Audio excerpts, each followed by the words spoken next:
Hey guys, Dennis here with Revog Games. I'm joined by Joshua Weyers, all the way in South Africa. yes, and this is our weekly video games podcast. This is like we got like a ticking time bomb right now because like your power is gonna Yeah, go out in about 45 minutes. We gotta correct. Yeah, rush through stuff. It hasn't been a huge week of gaming news, but a lot of stuff kind of on the horizon. The first big thing that kind of came out, not so much news, but that the people who have gotten the God of War Ragnarok review code, which is not us, have been allowed to talk about the first 5 hours. I'm sure they got the whole game and they've played more than 5 hours, but they've only are allowed to talk about the first 5 hours. And they weren't even allowed to put any footage either. They weren't allowed to capture any footage and put from the beginnings of the game. So all the reviews are just retread or replay of footage of what's already been released in trailers and their yeah. impressions. But so far, it's been pretty positive. People are saying it's just like the last game in a good way, not in a like, oh, this seems so boring or it's the same. Yeah. What I mean is like it captures the same The feel. same is good, man. Yeah, The game was a 10 out of 10. If it can be the same as that, that's great, you know? yeah. So far, yeah, a lot of people have been very positive on God of War Ragnarok, and I don't know, what have you been hearing? I've been hearing good things as well. I've been trying to avoid any reviews because apparently a lot of spoilers have been leaking already, which Yeah, sucks. yeah. So I've been trying to avoid it, but everybody there's a couple reviewers who I trust who have been reviewing it quite well. Like you said it, you just nailed it, man. Everyone says it's pretty much exactly like the previous game, just a continuation. You know what I mean? New things to Hmm. do. I'd imagine there's probably going to be new weapons as well and stuff like that. But it has the exact same feel as the first game, which is good. You don't want to really stray too far from that. If you hit the nail on the head the first time, you made it perfect 10 out of 10 game. If you can recreate that 10 out of 10 game with a brand new, well, not a brand new story, but like a continuation of the story and new weapons and stuff, which I don't haven't read anything about that, but I'm assuming that's going to be new weapons, Yeah, because how all the previous God of War games worked. yeah. So yeah, I'm looking forward to it, man. I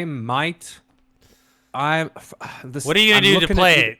What are you gonna do to Well, play it? I'm kind of stuck right now between getting a PS5 or getting a 3070. We're getting so it's like, do I upgrade my graphics card or do I get a PS5? And I Mm, really, you know what? I for the longest time wasn't too bothered about getting a PS5 because there was no 1440p. Um, what's the word I'm looking for? They didn't have you didn't have access to that. It was either 1080p or 4K. There was no in between. mm. But I think last month they released a patch update to the PS5 to allow 1440p monitors and TVs. Um, so I am more leaning towards that, seeing as I have a 1440p monitor, 165 FPS. I know God of War has a performance mode with 120 FPS, Mhm. which is looking good. I wonder if it's on 1440p, I can get more quality while having 120 FPS. I'm not too sure. But yeah, so right, it's like I know it's gonna come to PC, right, eventually. But it's like, Yeah, do I have what it it's takes to probably wait a a bit. year? Yeah, it's probably You gonna be a know, year. It's a year off. It's probably a the year. windows Yeah. that they've God been trying damn. to say. Um, for me, I definitely would love to play it, but it's coming out PS4 as well, right? But then the question is Mm. whether or not you want to It's play it got on like I mean, PS4. You know it what I mean? has the PS4 version is about 15 or 25 gigs extra. The PS4 version of the game is larger. I'm assuming that's for like optimization sake. Um, Probably. because I don't, sorry, not, I think I'm pretty sure it was 15 gigs, but the PS4 version is larger than the PS5 version. Hmm. I'm assuming that that is for optimization. Um, so I haven't seen any PS4 reviews. Most people are playing this on a PS5, at least in terms of the reviewers. Mm-hmm. So I'm gonna keep my eyes out for a PS4 review if I see one. I'm gonna wait. I'm not gonna play it on PS4. As eager as I am, I'd rather wait for it to come to PC or potentially get a PS5 at the end of this year. Yeah, I don't see you waiting a whole year to play it.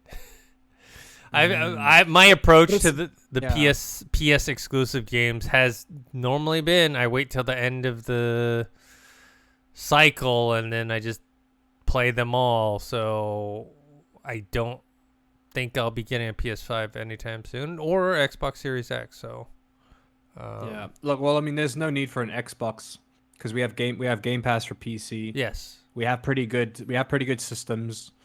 I mean, we're gonna need to upgrade at some point in time. We both have a 2060. Does the job, but I've noticed that like on the newer games we're already struggling a little bit. Like Deathloop is pretty intensive. Mm-hmm. It's I'd say like probably a year from now our system's gonna be pretty outdated.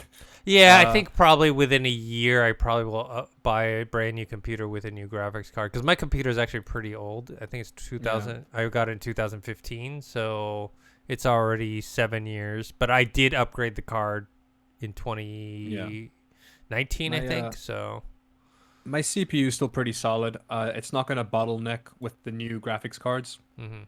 Like when I got my CPU with upgrading in mind, so I technically I can get up to like I think a 3080 or 3090. I don't think I can handle the new 40 series graphics cards. I mean they're gonna be super expensive anyways. But Yeah.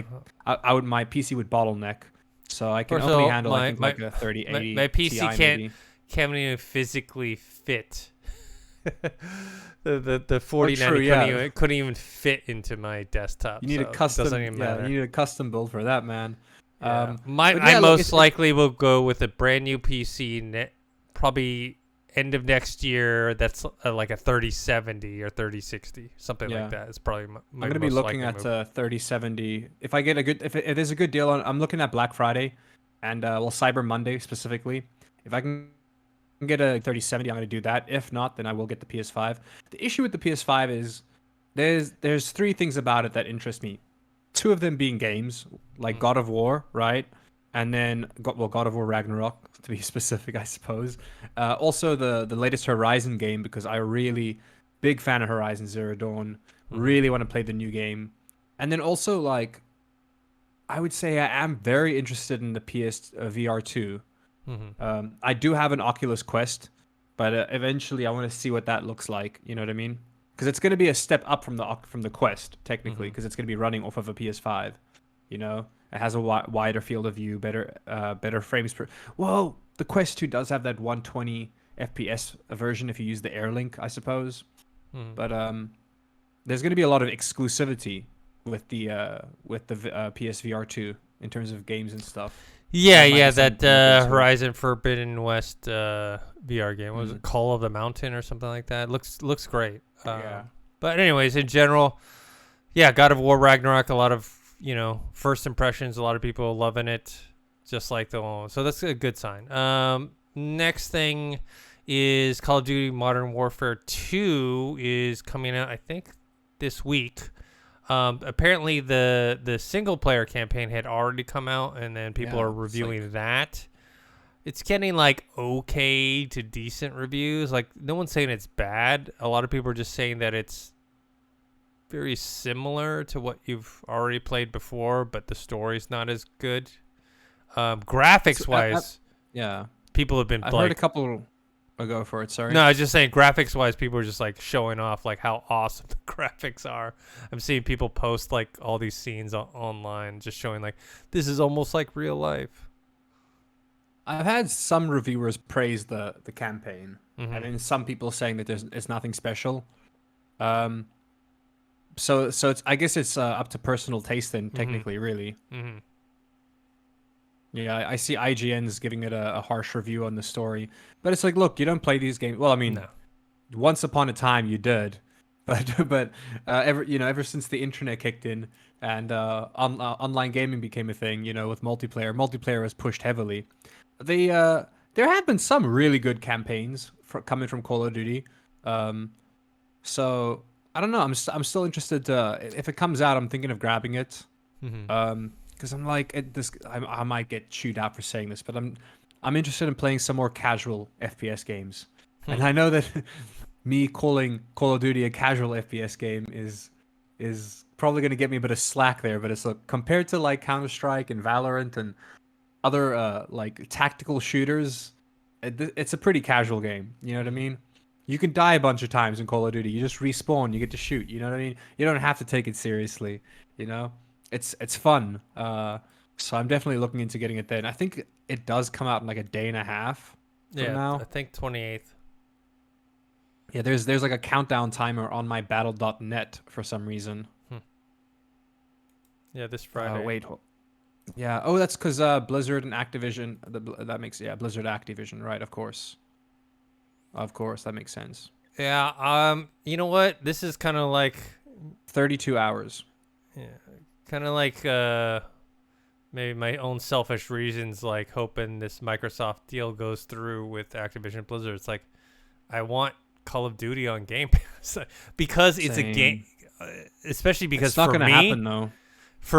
well, it won't happen anytime soon. Like if it deal Yeah. does go through, it'll have a bunch of caveats saying, well, you can't put Call of Duty on Game Pass for X amount of years, like 10 years, 12 years, or something like that. Anyways, for me personally, because I am not a diehard Call of Duty fan, I don't pay the $60 every year for a new one. I haven't played Call of Duty in a while, but it being on Game Pass, if it were, it would compel me to download it and play it, right? Because it's like I'm interested in it enough to check it out, and especially play the single player campaign because I'm one of those people in the minority that play Call of Duty for single player, not multiplayer. And so, if it did come to Game Pass, it's much more incentive for me to actually play it. The campaign is short. It's 6 hours.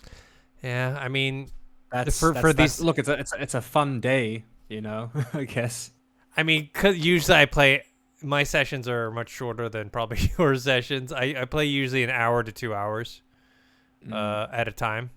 That's just how much free time I get if I'm lucky. So for me, that's a few days. It's fine. Talk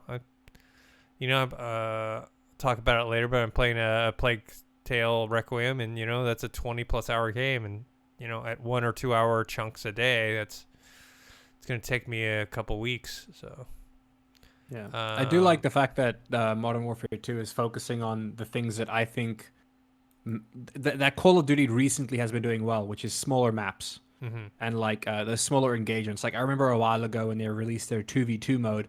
The 2v2 was assault mode. That was so much fun. Just having a quick 2v2. It felt way more tactical, way more quicker, way more fun. So they're or I Yeah, I guess they remember call it playing here, that it's one. more- Yeah, so they did double down on their smaller, more realistically sized combat is what the review is saying. Yeah. Which I think I like that. That's cool. You know what I mean? They probably still do have the large maps as well, but I'm glad that there are a lot more smaller maps because I found smaller maps a lot more fun.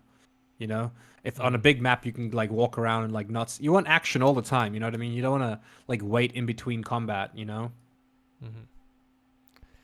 All right. Next thing we've got is with the Fallout 25th anniversary, Amazon has released one screen grab from the actual TV series that they're producing. It's a cool little screen grab. I guess the most interesting thing I see about it is that there are two people behind, the Vault Dweller going out. We don't know. I would have assumed that they would try and follow the Fallout 3 storyline, but who knows? Maybe it's going to be a mix of 3, 4, New Vegas. Who knows? But with this one, because if I remember correctly, when you leave Vault 101 in Fallout 3, like everyone else is dead, like in your vault. Yeah. And you're kind of like forced to leave because like everything's just falling apart. This too, it seems like, or in this screenshot, it seems like people are sending you off, which seems more like kind of almost like the Fallout 76. Fallout, Yeah. Well. Yeah, go ahead. Well, there's two people. There's two people standing, looking out towards the vault. They have their Vault-Tec suits on. Vault Number 33. Yeah.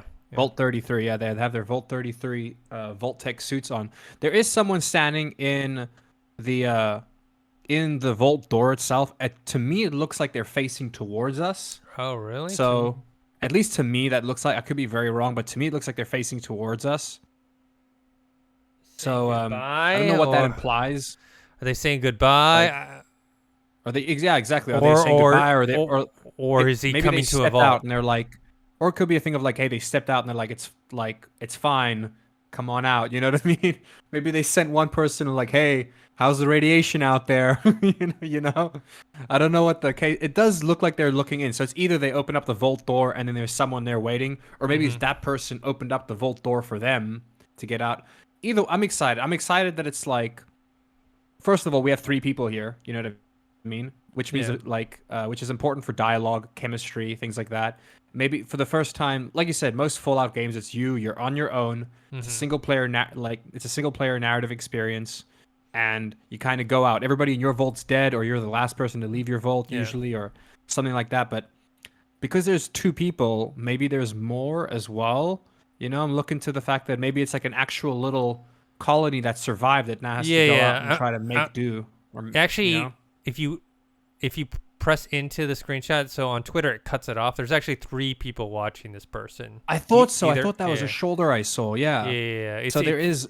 It's Yeah, 3 it's 3 people people there. with Vault 33 on their back, looking at someone either come or going. I'm hoping it's going because I just remember that feeling of leaving the vault was like this huge thing in the game. You know, it's like always this momentous moment. So I feel like it, in my mind, it should be the vault dweller leaving, going off into the world, perhaps on a mission. Maybe like to save the vault. Maybe the vault needs something, you know, and they need to they go are out in the stepping world. out. I had to zoom in on that because I can see their feet are facing Okay. outwards, so they're definitely stepping out. Yeah, But yeah, like cool I said, shot though. yeah. The difference is there's people watching him go, so they either are sending him on a mission or he is exiled to leave, or there's some sort of core narrative reason of why he is leaving the vault, and they are still there. Unlike, you know, like I said, Fallout 3 and Fallout 4, where it's like, okay, you have to leave, you know. Yeah, I like how much mystery there is just with one single screenshot. You know what I mean? And like we're like thinking, what could this mean? I like that. You know? Yeah. So I'm excited for that. Also, with the 25th anniversary, there's a lot of stuff going on with Fallout. But there was a blog post that basically said that Fallout 4 is getting a next-gen update. So PlayStation 5 and Xbox Series X and S will get an update. This is not anytime soon. This is next year. And I believe a free update is also coming to PC. I don't know when that is coming. I was going to say, I'm assuming to PC as well. Yeah.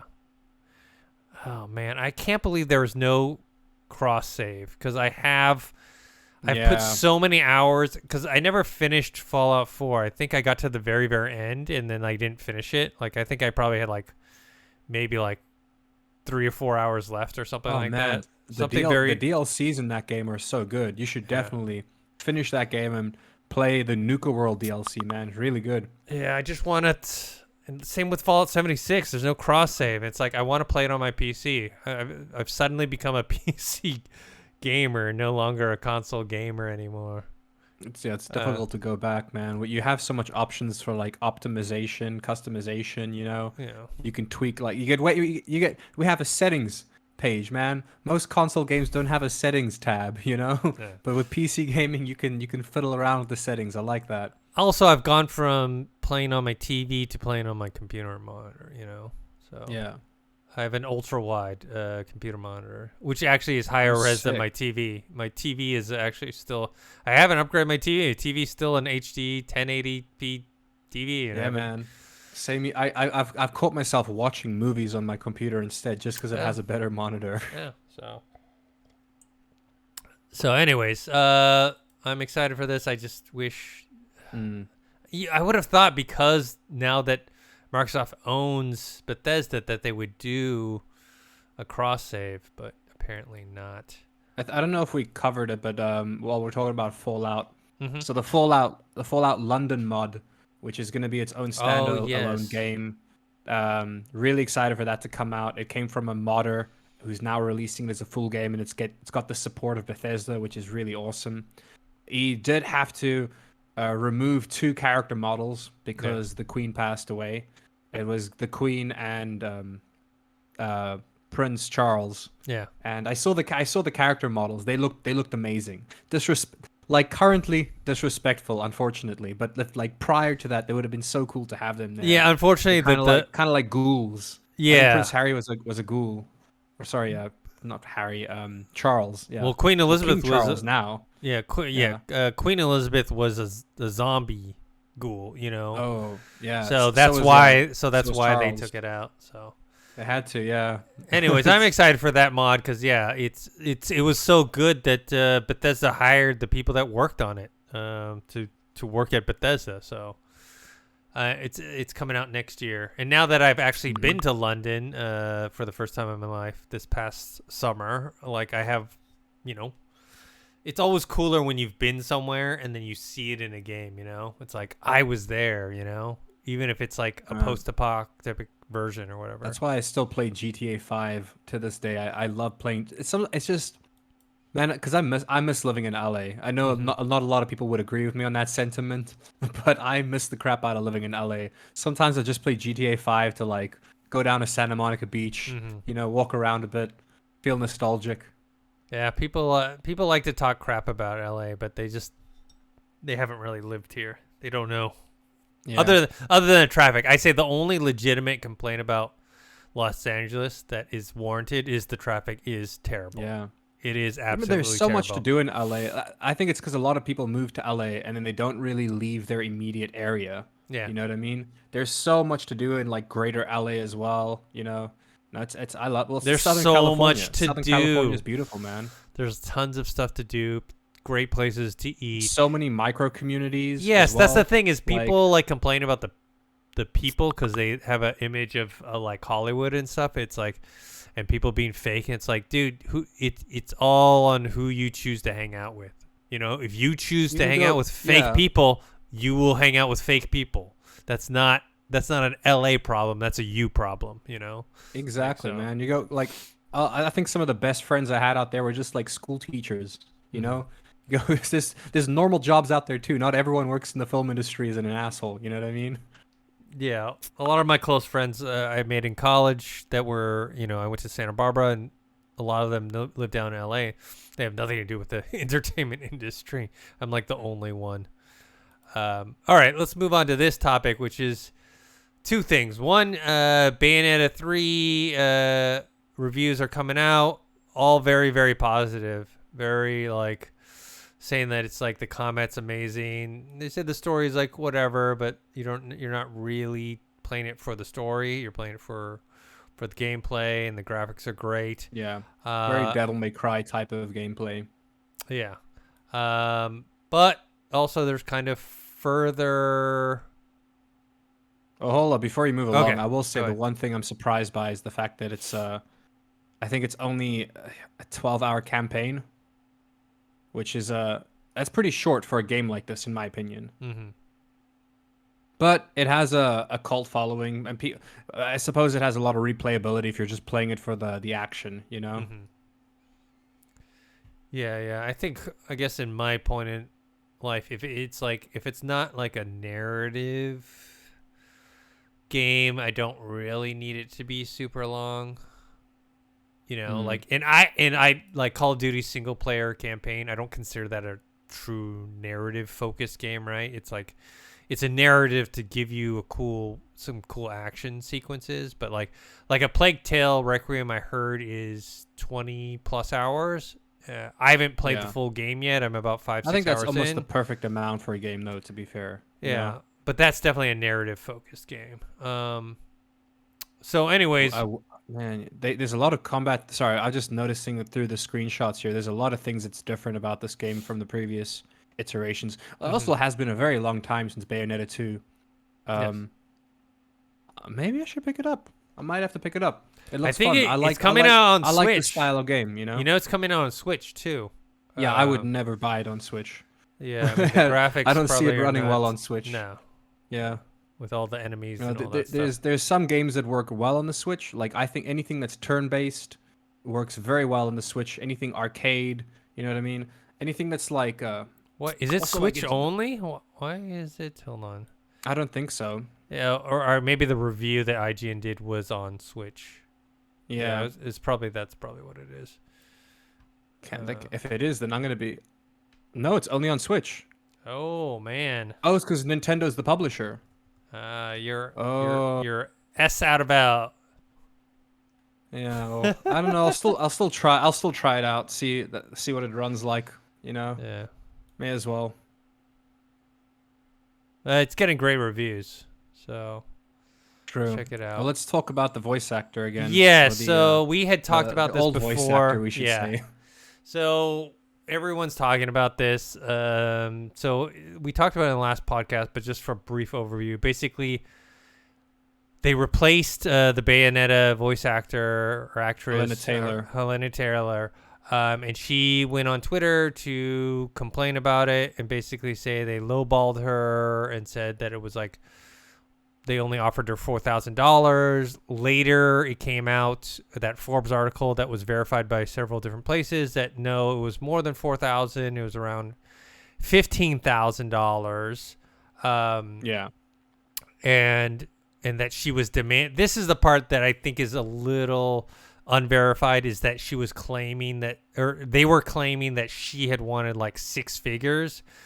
So that part is, I don't think people know if that's true or not. But now Helena Taylor has come out and has kind of cleared the air in a way, trying to defend herself, but kind of digging herself into a deeper hole, because she basically admitted that, yes, they did offer her $15,000 to start off with, which she declined.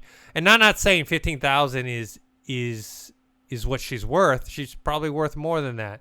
But I'm just saying, union. Well, it's above union rates. Yes, Like yes. it really is. Like I don't even know if she is a union actor, a union voice actor. I would assume she is. But yeah, that's above union rates. Like people were like, yeah, it's low, and I suppose like as a voice actor, I myself agree that we should be paid more. Mhm. But within the context of the union, she got offered more than, well, I think she got offered slightly below union rates, because this could be wrong from what she was saying. Or they originally offered her 10 grand and then bumped it up to 15 grand afterwards. Yes. But yeah, like I think so 3 to 4 grand a session is that's almost double the union rate that you would get. Mhm. You know what I mean? So it's just And- this is just a case of someone who got greedy. You know what I mean? Yeah, and I guess later they offered her $4,000 to do fewer lines, not as many lines. Like literally just a few. So one session. You know? Yeah. So that's where she got that initial $4,000. Remember when she came out with that Yeah. tweet saying that she only got offered $4,000? I think she was probably insulted by that. I think a lot of this is like, ego and money, and basically saying. So basically, a lot of people are upset now at her because she had initiated this whole boycott of Bayonetta 3, and a lot of people were like on her side, and now a lot of people are, after that article had come out, or against her. And now even as she clarifies this, they are Doesn't look good for her, man. no, it doesn't. And it damages the voice acting community as well. As a voice actor, I'm upset because it's like the next time someone, or even myself, if I had to come out and say that I'm getting underpaid, who's going to believe me? They're going to be like, oh, is this another Helena Taylor situation? Like, she kind of discredited the rest of us by doing this, which I'm really upset about. Also, like, why? Like, the fact that she was still offered 4 grand after that, as like pretty much like, I wouldn't say it's like pity, but you know what I mean? It was like, hey, you turned down the role, we hired somebody else. You were the original voiceover actor, so we would like you to do like almost like a cameo. Mm-hmm. You know what I mean? Here's 4 grand for the cameo, and then she got upset at that. Like lady, they didn't even have to offer you that. You know what I mean? They could have hired the new voice actor. What's her name? Let me do this justice. Jennifer Hale. They could have just hired Jennifer Hale and just never spoken to this Helena Taylor again. You know what I mean? But they were trying to do the right thing and still get her on board to like say a few lines at least, and then she got upset about that, which is, as a voice actor, here's the thing: whatever job you don't want to do, somebody else will do. If you don't do it for the amount of money that they're offering you, or if you're not happy with the amount of money they're offering you, they will find someone that is happy with that amount of money. Well, that's the whole just- that's the whole entertainment industry, right? Whether Exactly, it's that's how it works, man. acting, directing, writing, cameraman, whatever. Especially for acting, though, is that if you aren't a marquee name, and very few people are, then they can easily, even when you are a marquee name, they'll replace you. Remember when like Tobey Maguire almost got replaced by Jake Gyllenhaal as Spider-Man? Yeah. That almost happened. So it's you know, sadly everyone's. I'm not, like I said, 15 Everyone's grand. replaceable, I'm not man. saying 15 grand is acceptable or whatever. I think the problem was she should have framed it. She should have framed it correctly when she first started. You know, she should have said she was upset and they offered her Dude, 15 grand. here's the thing as well, Dennis. Here's the thing as well. When you take, the reason why I'm upset about this as well is because that's a lot of money, considering that audiobooks where you have to do 20 hours worth of dialogue. Keep in mind this game's only 12 hours long, right? Mm-hmm. An audiobook that's 20 hours of dialogue, that'll pay that pays about $5 grand. Mm-hmm. Like that's like the standard rate, you know what I mean? Mm-hmm. So it's like, lady, you really are getting paid more than the union rate here. She got offered more than the actual rate because it's the voice, it's the original voice, and they want to have that. So they were trying to pay her her worth, and I think 15 grand is fine. Because here's the thing with voice acting, like if you're a good voice actor, you're getting work all the time. Like even if it's like $100 here, $200 there, $3 grand here, $4 grand there, like you're constantly working. You can do multiple things at the same time. You don't get locked into one thing like actors do. You know what I mean? You can't go do other stuff. You can't go show your face in other movies if you're busy doing this TV show. But voice actors, you have that flexibility to do as much as you want whenever you want. Anyways, it's unfortunate, man. You know what? It is free marketing for Bayonetta 3. This whole entire thing has just been like free marketing. Yeah. Like I'm sure Platinum Games are happy about all the free marketing they just got. Yeah. Unfortunately, the game, like we just mentioned, isn't available for other platforms other than Nintendo Switch, so that kind of limits it. I've got a Switch, so I might try it out. Also, Just another to thing, spite her. Just to spite her, I might buy it. You know. that's also another thing is like her claim that the Bayonetta franchise is worth $450 million. I don't know where she got that number from, but Bayonetta is not. It's a cult favorite, and it has its audience, but it doesn't. It's a B tier game as well. It doesn't sell. It's not. You know. It's not a triple A game. It's not like a double A game. You know what I mean? Yeah. So. Like I don't even think is how like is Platinum Games even worth 450 million? Probably not. Like that's another thing. Yeah. So, anyways, I think.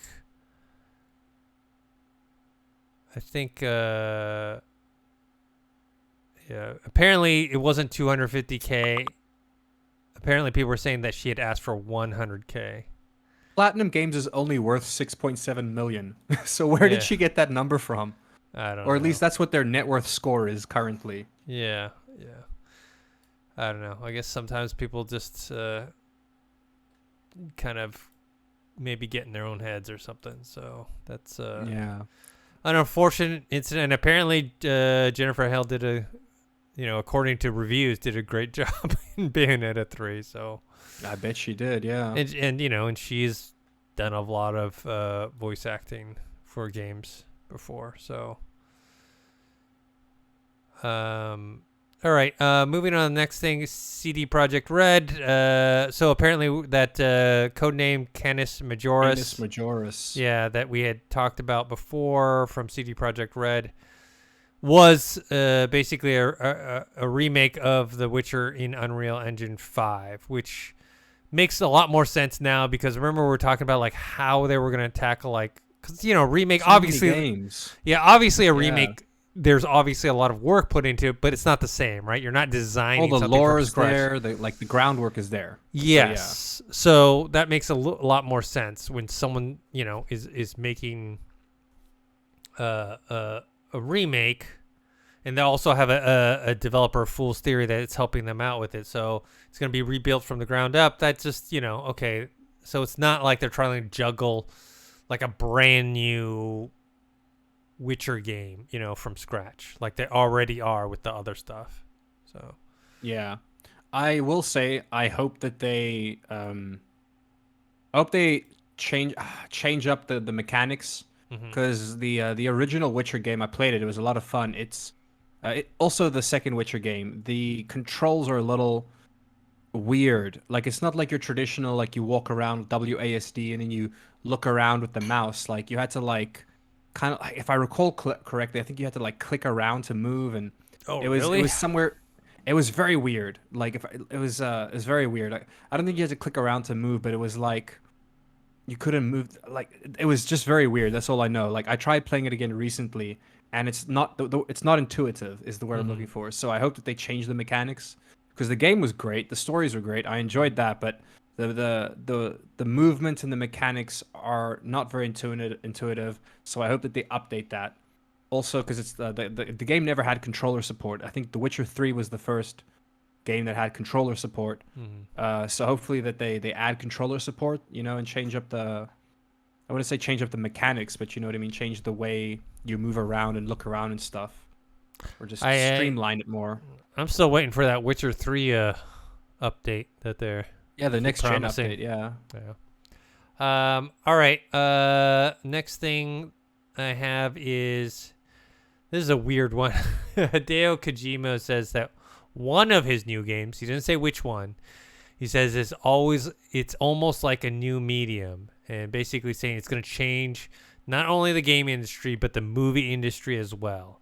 So there's two games that we know that he's making, right? We know that he's making Death Stranding 2, and we know Yeah. that he's working on a secret project with Xbox, basically saying he's using cloud technology and that he could only do it with Xbox or Microsoft because they already have that technology. So we assume what he's talking about is that one. Because I don't see how Death Stranding 2 would change the medium or change video games and film. You know what I mean? Where whatever, I'm not saying that the game will. I'm just saying it's most likely this project that he's working on Xbox and talking a lot about cloud technology. Makes me very interested in what it could be. Usually when that happens, it's either going to be amazing or it's going to be a flop. You know what I mean? When when people come out and say stuff like that. I still stand what I said about the last time we spoke about Hideo Kojima, which is just let him direct the movie. It's clear that he wants to direct the movie. Like it's painfully obvious that this man just wants to direct a movie. I Mm-hmm. don't mean like forever, for the rest of his life he wants to be a director, but I'm pretty sure he wants to just do one movie. Mm-hmm. Direct one movie and then go back to making traditional games. Cuz you could argue that Death Stranding was kind of like a new medium. Well, I guess walking simulators have been around for a while. It was just a very in-depth walking simulator, which I'll be honest, man, that story is still trippy. Um, I was getting into it on playing it on PC, Mm-hmm. and I was finding it like oddly satisfying walking around. But you have to have a lot of patience, you know, like you have to really be in the mood to play that game, if like because it's not really a game, you know, it's literally a walking simulator. So you have to be in the mood for hiking, digital hiking. That's what you got to be in the mood for, you know. Yeah. All right. I guess the last two things I'll mention briefly before you get to yours is that I've been playing two games recently. One, Plague Tale Requiem, which I'm absolutely loving. I'm about 5-6 hours into it. I haven't actually played the first one. I know that's, sacrilegious to some people. I will play the first one after I finish this one. But it's there's a lot of Uncharted and Last of Us game mechanics that have been kind of integrated into this. Graphics are great, story is great, acting's great. One funny thing that I noted, I posted it on Twitter, is that there's one part of the game where you lose your slingshot, and you go back to find it, and you're like looking through this warehouse of stuff, and she's like, "Ugh. Oh no, these are just swords. These are just axes. These are just spears. Where's my slingshot? Yeah. So I Oh thought my that God, was a that's bit hilarious. funny. But loving the game. The other game I've been playing, which is a much more indie game, which is The Case of the Golden Idol, which is basically it's a puzzle mystery game. There's no actual like character that you move around or walk around. It's basically a bunch of clicking on the screens. Like you're just clicking on, you're solving puzzles, and there is a story to it. But they basically give you this, like, it's almost like imagine if someone gave you a photograph, and you have to figure out all these like things from the photograph. It's kind of like that. But I'm actually quite enjoying that. It's a very casual game, but it's up my alley because I love mysteries and I love puzzles, but puzzles with narrative behind them, which actually Plague's Tale has as well. So that's it for me. What do you got?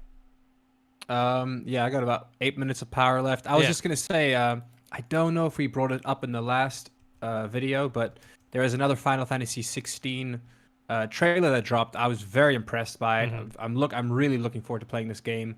I know I don't think it's gonna be day one PC. Usually, like Final Fantasy 15, the PC version came out I think 6 months later because it needed more optimization. I have a feeling that might be this case as well. It's just looking really, really good. They showed off two new characters. Let me get their names right. Dion and Barnabas. And like at least so Final Fantasy has always had this thing about summons. Like you play the game normally, but then you can summon these giant creatures or these giant things. Usually so a lot of them are reoccurring. Nowadays they're all reoccurring. Like you got Shiva, you've got Hmm. like Odin, Bahamut. Those are new, but I don't know how this is working. But apparently these two characters, I'm assuming you summon them, and instead of having these giant summons that just kind of come in and do their own thing, I think you get to control these characters, which are like the human embodiment of that god or whatever, and you get to play around with them, and that looks really fun and exciting. So I'm looking forward to that. Um, yeah, I still don't think we have a release date though. Hmm. Um, Oh, summer 2023. It's also expected to release on PC, but we don't know if it's also going to be at the same time. That is all of the news I have. I haven't been able to play much because I've had COVID this past week, but I have like had zero symptoms except for a really throat like inflamed tonsils. Hmm. So I've just been resting, even though I have energy and I don't have a fever and I don't have a cough, which is weird. Hmm. And for anybody who's wondering, I did get properly tested at a hospital. It Hmm. is COVID. Yes, I've just been trying to rest so that I can get rid of this sore throat because hurts to eat food and swallow water. But yeah, I'm gonna once I'm healthy, I'm gonna also jump into a Plague's Tale. That looks really good. Yeah. I want to hear your thoughts on it because I'm loving it so far. Just a quick note. It's not a huge piece of news, but BioWare has confirmed that Dragon Age Dreadwolf has reached the alpha milestone. So it's at that stage where it's playable from end to beginning. They just needed, polish it up now and optimize One more it. bit of news before I go as well. The Uncharted Legacy of Thieves collection that came out is not performing as well as what the publisher expected. But then again, it's because it's like, look, you're releasing Uncharted 4 onto PC, Yes. and there's no Uncharted 1, 2, and 3 on Yes, PC. exactly. That's why I So didn't like, get it. it's not going to sell well. That's why I'm not getting it either. A I lot of want gamers have like, a lot of gamers in the forums have said they're like, hey, I'll buy this game when the first trilogy's on PC. Because Yeah, it's like you need to know everything that happened before that, you know? exactly. Yeah, that's the main reason why I didn't buy it because I was like, when I heard Uncharted was coming to PC, I was like, great, I'm gonna buy it, even though I already have it on Mm. So yeah, PS4. Yeah, I have the PS4, Uncharted yeah. collection, and I was like, what? Dude, why are you releasing this one? So yeah, of all the PS4, of all the Sony games that have come to PC, this has had the worst reception and worst Because sales. the whole point of putting it on PC is to give it to gamers who don't have or haven't played it on PlayStation. Exactly. So Yeah. where they have played 1 through 3, you're assuming that they played 1 through 3 on their PS machines and then suddenly have no more access to their PlayStation machines and only have a PC now. So the only way they can play 4 and the what was it called, the Legacy of Thieves, is that the spinoff? I'm not too sure. I haven't even played. I had the trilogy on the PS4, and I think I only got halfway through the second game. Mm. But I don't even care about the new game because I still want to finish the second and third game. You know. Yeah. So, yeah, the Legacy of Thieves collection. So, anyways, yeah, that's the main reason. You can't start off on 4. So, You can't. Yeah. It's All not right. like Final Fantasy where each game's different. You know. Yeah. There's a narrative tale told throughout all those. You can't just release Mass Effect 3 and not Mass Effect 1 and 2. You know. Yeah. All right, I think that's it on my end. What do you got? left? I got nothing. I All got right. 4 minutes of power. All right, guys. So thanks for watching our slightly abbreviated, I think only 45-minute show today. If anything big pops up, we'll cover it in another maybe separate video. I'll probably do a Plague's Tale Requiem kind of impressions video either this week or next week. Hopefully I can finish it soon. Anyways, you can make sure to subscribe to the YouTube channel, youtube.com/Revog. You can follow me on me on Twitter at ThinkHero, Instagram Dennis.tzng. Subscribe to our podcast. That's on Anchor.fm and Spotify. Josh, where can people find you? You guys can find me on Twitch at It's Thespis, all lowercase. There should be a link in the description below. Once I get to 100 followers, I will go back to daily streaming. And you guys can talk to me in the Revog Discord channel. I'm always happy to have conversations. Yeah, also, that's another thing. If you are, I know we don't have like a huge fan base, but the people who are kind of the more dedicated listeners or watchers, I've tried to be more active on Discord lately. So I've noticed that, yeah. Yeah, so yeah, if you talk to us there, or I'm just kind of throwing out news pieces that we eventually talk about on the podcast and just throwing out there and see what people think. So if you are one of those people, check it out. So until next time, see you guys later. Later. Later.